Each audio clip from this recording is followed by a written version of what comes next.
You fucked up my face. I'm going to talk about Hunt Down the Freeman.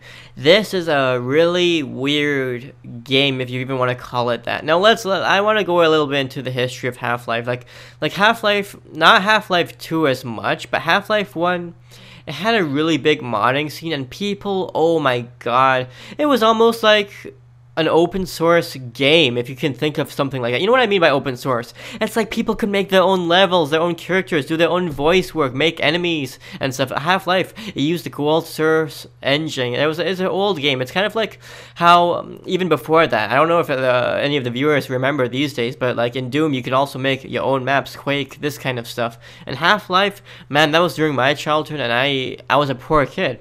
And what you could do for Half-Life is, back then, modding was just so readily available. Now, everyone is so afraid of, I think everyone is afraid of, like, hot coffee kind of shit happening, you know, like people doing really nasty things with the mod. So I guess maybe a lot of developers, they kind of lock and restrict modding abilities.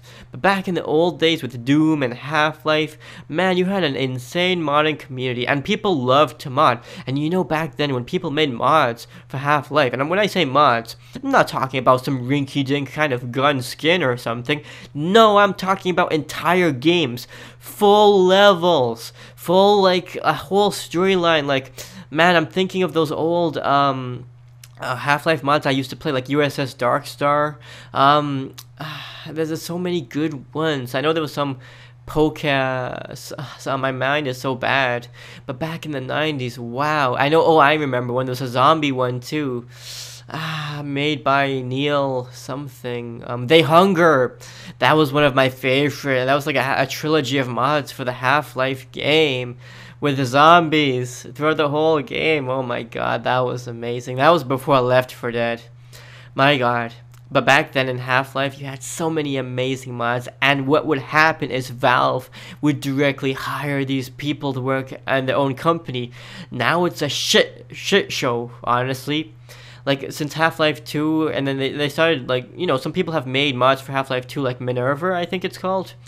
But ever since, like, post Half-Life 2, afterwards, in the late 2000s, early 2010s, modding, I mean, people still make mods, of course, but it's just not what it used to be. Valve doesn't really, I feel like Valve probably fired a lot of these people they hired. They're pretty much stagnant. You know, all they care about is loot boxes, hats for your Team Fortress characters. I don't blame them, they're a company. They want to make more money from these mods. Making games themselves might not be popular anymore. Just make money off of your whole Steam platform. I remember back in the old days, I remember, like, you have to, I'm pretty sure you had to get Steam to play Half-Life 2, and I got my Steam account back in 04, and a lot of people were pissed about how you have to have online connection. Back then, you didn't really have people with really good online connection capabilities. Still, you don't, depending on where you work. But now people love Steam, and now developers, like, you know, they want to get their games onto Steam now, and these people Valve, they just take a cut out of everything.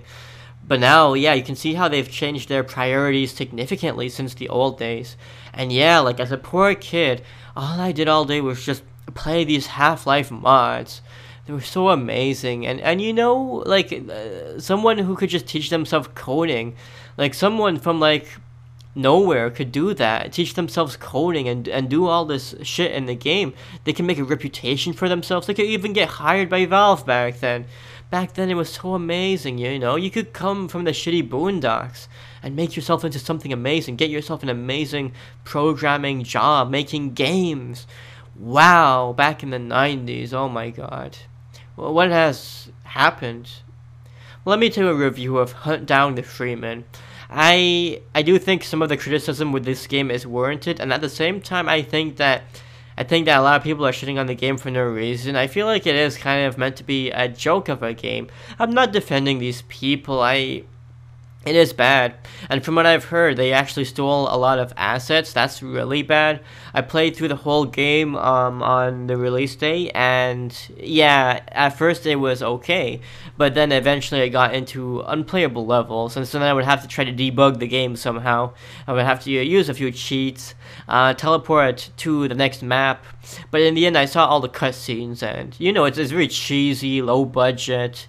And yeah, it is a mess of a game. The enemy design placements, it's not really good. And you know, if they stole assets, then you know that's like plagiarism. That's really unacceptable. I can't condone that practice. But I mean, let's look at the game otherwise. It's so low budget. The cutscenes, you know, a lot of people actually love the cutscenes of the game. So I wonder if they made like some kind of fan movie or something with just the cutscenes, would that have been more popular? I mean, I think a lot of people are pissed off because these developers of this mod, these people, they're charging so much money for the mod. I guess that's why people are pissed, because in the old days, yeah, all the mods for Half-Life were pretty much free. I remember in the old days, I used to get a PC Gamer magazine, and then you would get Half-Life mods actually burnt on the discs, and you could just pop them in and play them. That was so amazing back then. I think that's how I played USS Darkstar, which is one of the mods for Half-Life, if you don't know. But this game, yeah, the design of it's just not that good. There's like too many enemies, you're not given enough weapons. At first it was tolerable, but then eventually it turned into, I had to run for my life all the time. Maybe that's what the guy wanted to do. He wanted you to be like one tiny soldier against all these aliens kind of situation where you had to run. But yeah, it is actually kind of a difficult game, and I had to put down the difficulty to easy, and it was still very difficult. It is scripted like Half-Life games are, but yeah, since everything is so heavily scripted, you get a lot of points where you get lots of glitches where things are not happening when they're supposed to happen. And yeah, you'll have to be familiar with the console commands. Since I used the console commands back in the old days, I'm very familiar with that, but for other people, yeah, you'll have to wait for some patches. It seems like a really but it's just so weird because the cutscenes actually look so interesting, even though they were made, like, I know they're cheaply made as well, but like the cutscenes are just so funny. I find the game it's almost like funny, but you're laughing at it instead of with it. But like, I feel like maybe wait for this game to come out on a discount and then get it, because I don't know, I feel like it's just worth playing for the laughs. I guess you can watch the cutscenes on YouTube as well, but it's just so funny. But I almost feel like they tried to make it like a joke kind of game, like a parody kind of game, you know, because it's just well, the whole premise of it's like, oh, hunt down the Freeman, a game where you play as the other side, you know, a Marine who wants to hunt down Freeman. I'm not spoiling anything in this little review, but it's just, you know, the idea of it as a whole, it seems like, I don't know, like, hunt down Freeman, like, it does seem like a kind of a parody, like something that is meant to be laughed at, because I'm thinking, what the hell is this? It's just so ridiculous, it's so bonkers.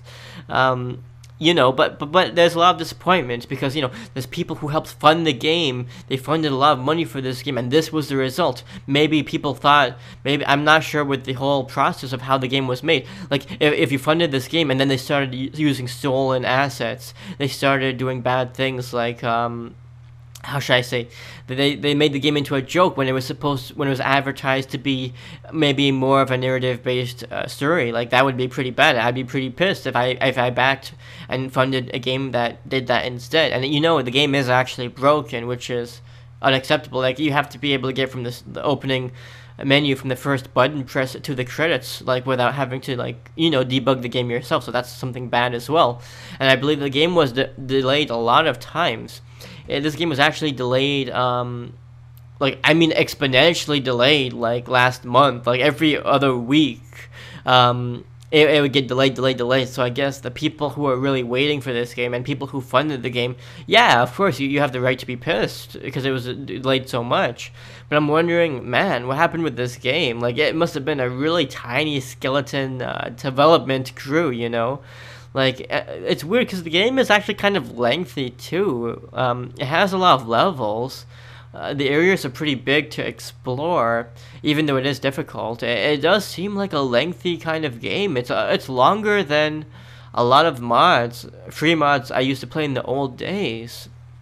So I guess maybe if it was a bit better communication, some of this could have been avoided. I still... Well, the thing is, I feel bad for the people who made the game, because it does kind of feel like they tried. I mean, there's a lot of levels, lots of vehicles and stuff in the game.